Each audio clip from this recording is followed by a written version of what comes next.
What up, Marsh Pod?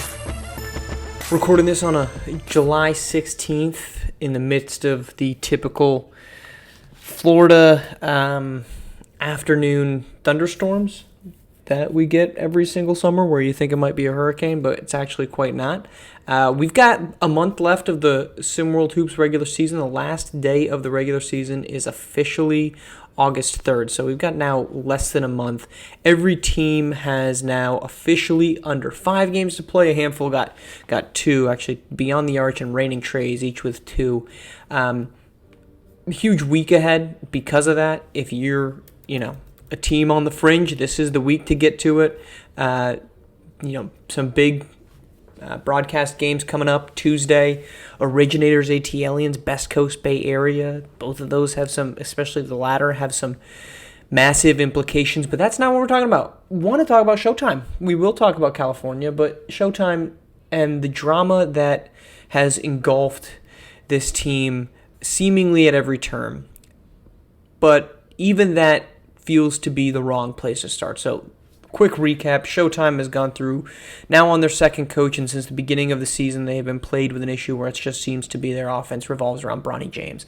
Last week reported that there are concerns within the locker room that the team is not doing a good job of finding secondary options. In the loss that they had most recently, Israel Vines had 10 points in 4 minutes in the second quarter, never played again. Corey Yams took 2 shots.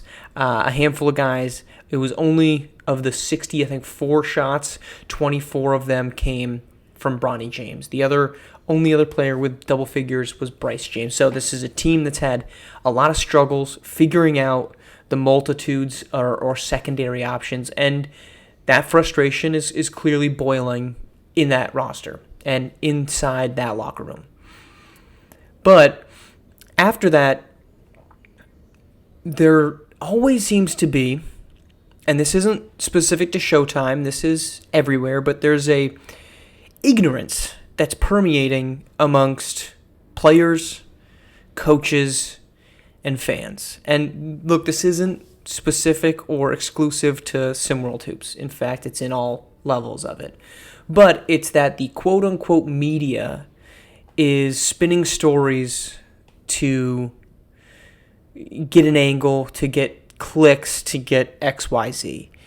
Let me just tell you right now, if you are defaulting to pointing the finger at the media for doing something,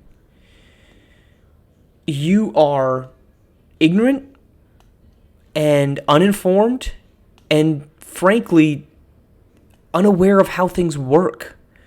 Reporters, and myself included, do not come up with stories to come up with stories.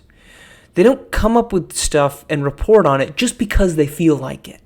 That's not what you do. Now, look, am I going to tell you that the reporting industry, let's call it, bats 1,000? Absolutely not. There are bad eggs out there that don't report on things. But to think that opinions and reporting are the same thing is idiotic. That's not what reporting is. Reporting is talking to people that are in informed positions, determining what's going on, and reporting on it. That's it. So as we sit here and we see people responding saying, the media is blowing this out of proportion. The media is not doing anything, man. The media is reporting on what is going on. This is a team in Showtime that has had its troubles with figuring out who else there can possibly be to score a point besides Bronny James. And so when that's accurately reported on, and not every single person, and people want to respond, this is just the media. This isn't the media, man. This is not the media. That's not how it works. And if you don't understand that, I don't know how many times I can say it, because we've done this in many ways. I've done a media 101. We've done other avenues in which I've tried to tell some of you people that's not how it works. Yet every single time a negative story comes out, it's, that's just the media. No, it's not. Maybe you're a piece of S, man. Maybe you suck. We're keeping it PG on this episode. Maybe you just suck. This isn't the media trying to take an angle That's not the point of the job. People don't go into reporting in the media industry because they want to be the talking head that criticizes everybody. Nobody wants to do that.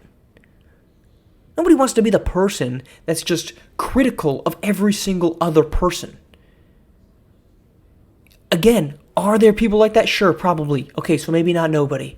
But the vast majority of people, the people whose opinions, whose reporting have any grain of merit, they don't do that.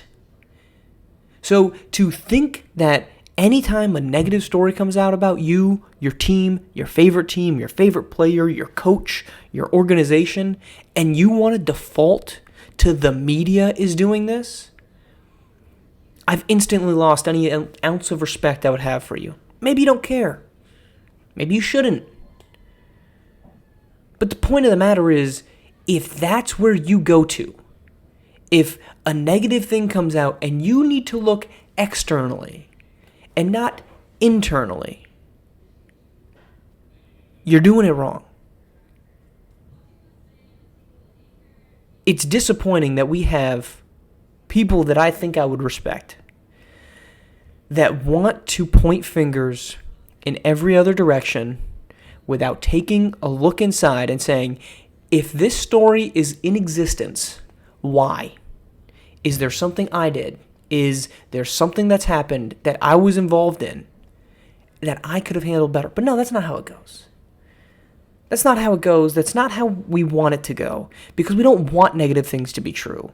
So when it does come out, something negative, something less flattering, we default to just pointing fingers in other directions. And notice this.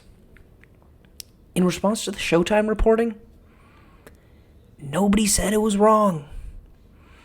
Yet here we are with people that have no relation to the organization claiming it's the media. Don't you think if something was wrong about you, you might want to say something? And they've said nothing. Even if it was true, they might want to say something. But nobody has. Why? Ask yourself that. Why? Yet we have coaches, we have players from different time zones, different cities, different states saying, we don't believe this. This is the media. Yeah, this is the media, buddy. This is the media doing their job and reporting on stuff. And if you don't have the capability of understanding that, like I said earlier, I don't know what else to tell you. But it's time to get on the wagon, man, because you're getting left behind and you're making yourself look like a fool. Talk to you Wednesday.